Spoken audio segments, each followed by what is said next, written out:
What happens when an entitled duchess meets a no-nonsense talk show host who won't hold back? Tonight, television history unfolded as Meghan Markle sat across from Bill Maher on Real Time. What began as a routine interview quickly escalated into an explosive confrontation, ending with security escorting her off the set. Here's the full breakdown of how a simple question about royal life turned into a media firestorm that had Hollywood buzzing. The green room at HBO Studios was unusually tense that Friday evening. Meghan Markle had agreed to appear on Real Time with Bill Maher, her first major television interview since stepping back from royal duties. Her publicist had assured her it would be a softball conversation, a chance to discuss charitable work and new ventures. What they hadn't counted on was Maher's legendary unpredictability. She's been very specific about the topics she wants to avoid. Her publicist whispered to a producer, "No questions about royal family drama, no Netflix deal controversy, and definitely nothing about declining popularity polls." The producer nodded. But anyone familiar with Maher knew that forbidden topics were exactly what drove him. He had built his career on asking the questions others wouldn't dare. Tonight would be no different. As the show's opening credits rolled, Maher delivered his usual razor-sharp monologue, touching on politics and pop culture. The audience, warmed up and expecting a typical celebrity interview, had no idea they were about to witness one of the most uncomfortable moments in late-night television history. Tonight, we're joined by Meghan Markle, the Duchess of Sussex, actress, activist, and someone who has certainly kept the tabloids busy. Maher announced to thunderous applause.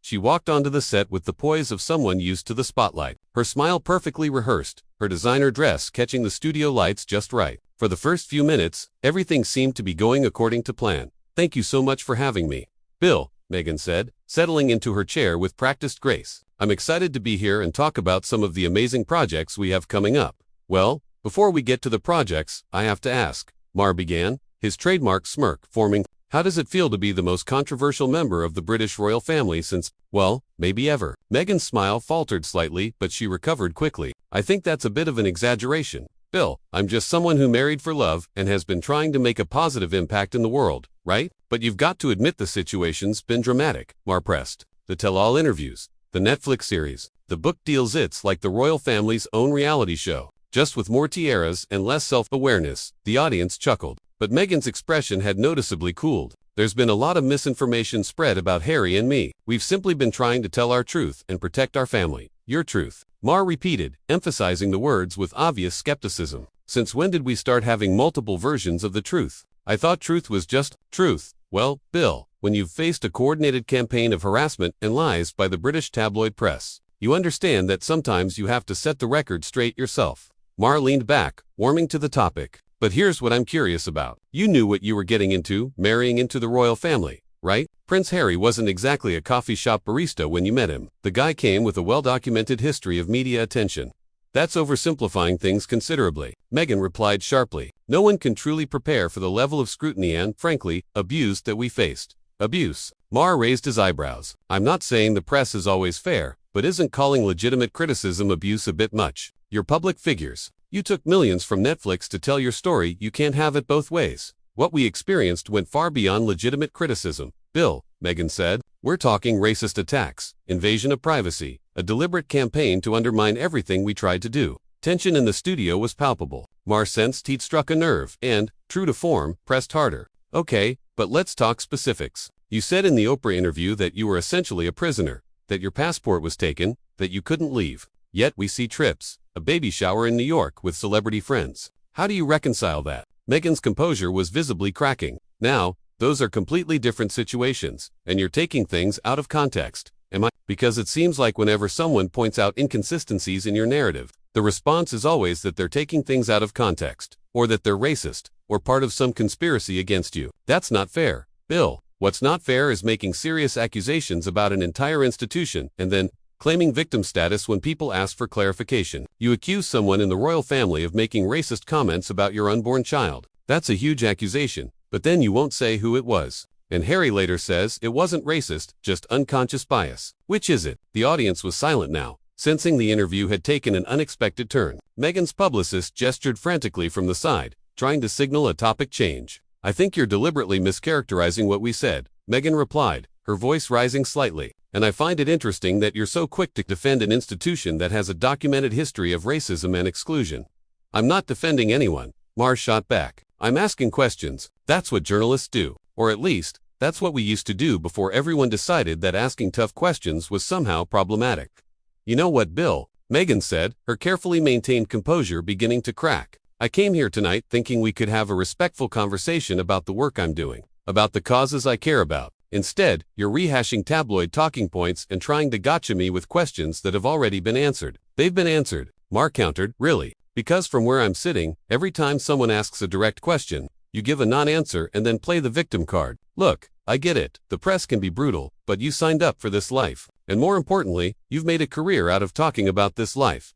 I didn't sign up to have my child's safety threatened. I didn't sign up to have my father manipulated by the tabloids. I didn't sign up to watch my husband's mental health deteriorate because of the constant attacks. But you did sign up to be a public figure, Maher countered. And when you're a public figure, especially one constantly in the media talking about your personal life, people are going to have opinions. Some you'll like, some you won't. That's how it works. There's a difference between having opinions and launching coordinated attacks, designed to destroy someone's reputation and livelihood. But who's attacking your livelihood? You've got the Netflix deal, the Spotify deal, the book deals. You're worth millions. You live in a mansion in Montecito. Exactly. How has my livelihood been destroyed? Meghan's eyes flashed with anger. You think this is about money? You think I left everything? I knew my family, my career, my country for money. I think you left because you wanted to control your narrative. And you found out being a working royal meant you couldn't do that. So you created a situation where you could be the victim and the hero of your own story. And frankly, it's been pretty profitable. That is completely unfair and untrue, is it? Let's look at the timeline.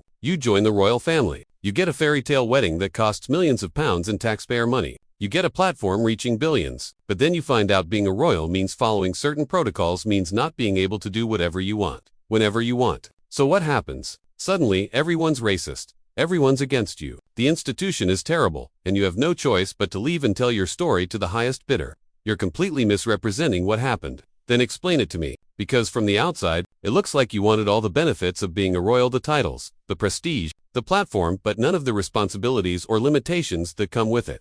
That's not what happened at all. We tried to work within the system. We proposed a hef-out model where we could continue to serve the Commonwealth while also having some financial independence. We were told that wasn't possible, because that's not how the monarchy works. You can't be a little bit royal. Either you're in or you're out. And when we were told that, we chose to be out, which is fine. But then, we spent the next 3 years telling our truth, not trashing anyone.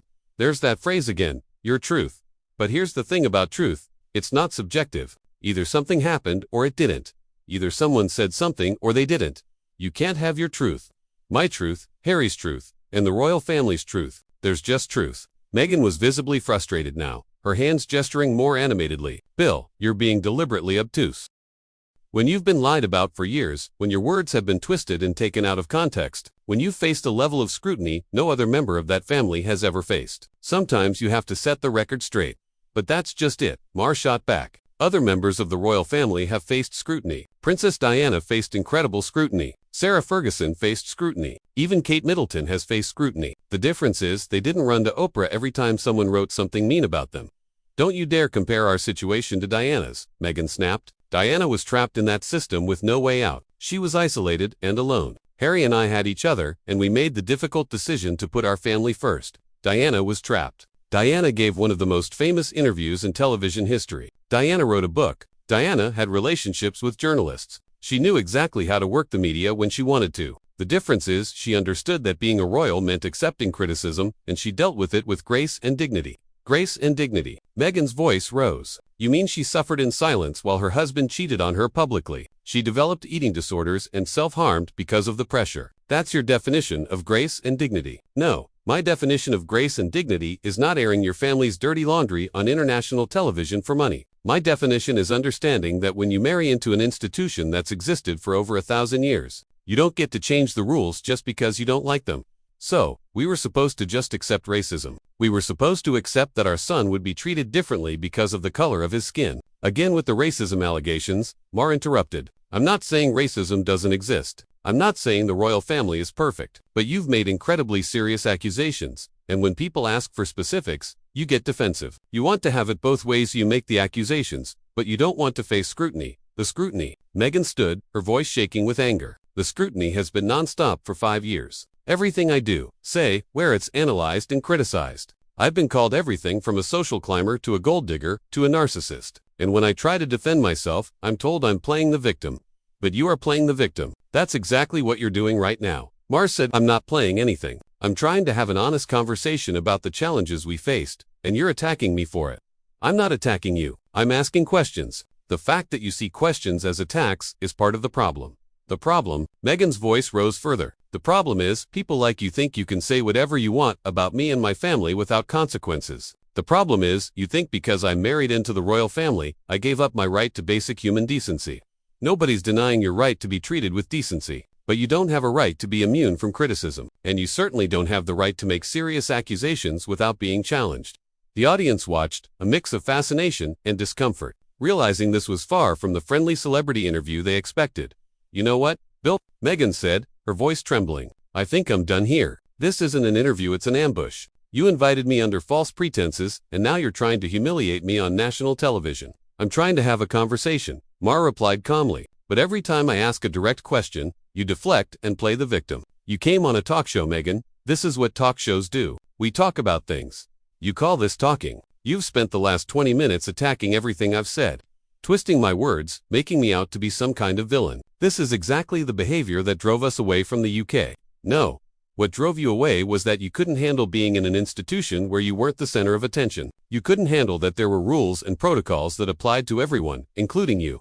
Meghan was pacing now, completely agitated. You don't know what we went through. You don't know what it's like to have your every move scrutinized. Lies written about you every day. Your family threatened. Actually, I do know what it's like. I've been in this business for 30 years. I've been attacked, criticized, threatened, sued. The difference is, I don't run away crying every time someone says something I don't like. Running away crying, is that what you think we did? We made an incredibly difficult decision to protect our family. We gave up everything we knew to build a better life for our children. You gave up everything. You kept your titles. You kept your security detail. You kept your celebrity status. You moved to one of the most expensive areas in California and signed deals worth hundreds of millions. Exactly what did you give up? We gave up our service to the Commonwealth. We gave up our roles in the charities we cared about. We gave up our relationship with Harry's family. We gave up our home. No, you chose to give those things up because you wanted to monetize your story. There's a difference between being forced to give something up and choosing to give it up for a better opportunity.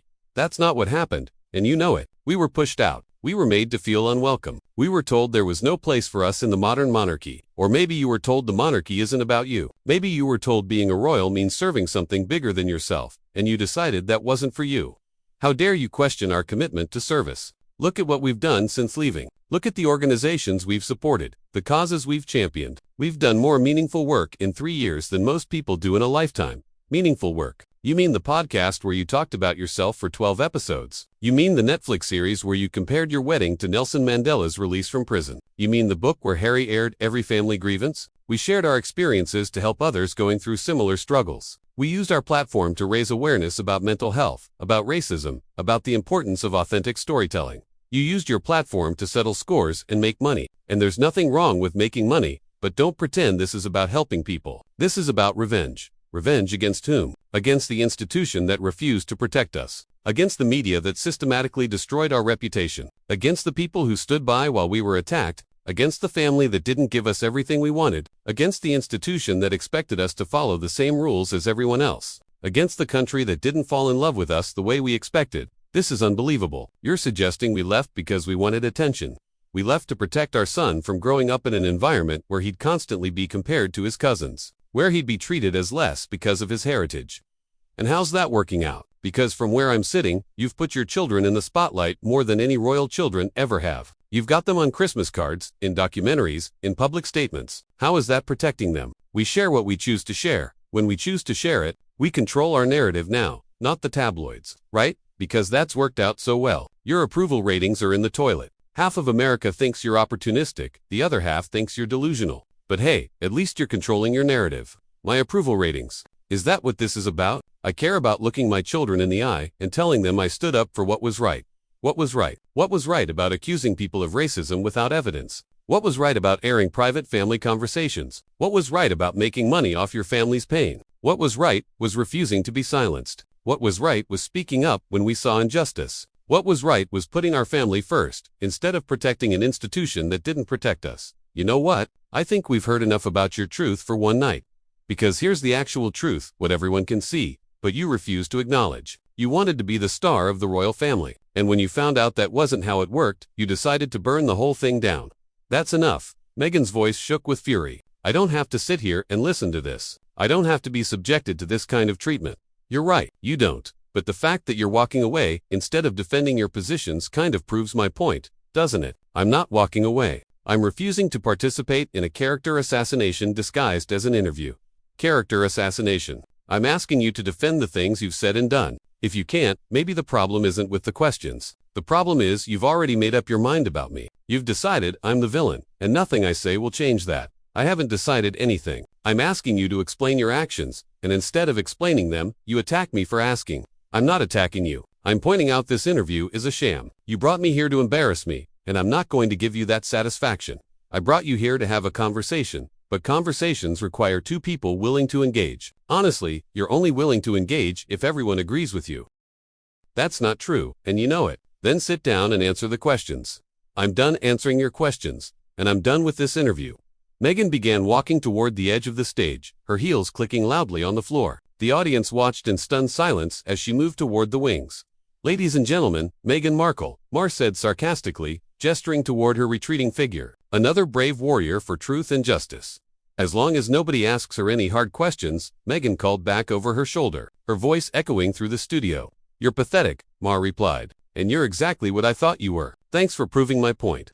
The cameras continued rolling as Meghan disappeared into the wings, leaving Maher alone at his desk with a studio full of shocked audience members. He turned to face the camera directly. Well, that was illuminating, he said with a slight smile. I guess when you build your entire brand on being a victim, you can't handle it when someone refuses to play along. The show cut to commercial as the audience sat in stunned silence, processing what they had just witnessed. In the wings, Meghan was already demanding that her security team escort her out of the building, her publicist frantically trying to manage the situation. It was a television moment that would be dissected and analyzed for years to come. A perfect example of what happens when someone used to controlling their narrative meets someone who refuses to be controlled. So, there you have it, one of the most explosive interviews in recent memory. Was Bill Maher too harsh, or did Meghan Markle prove his point by walking off the set? Drop your thoughts in the comments below, and make sure to subscribe for more stories like this one. And one question for you. Do you think Meghan will ever do another unscripted interview after this?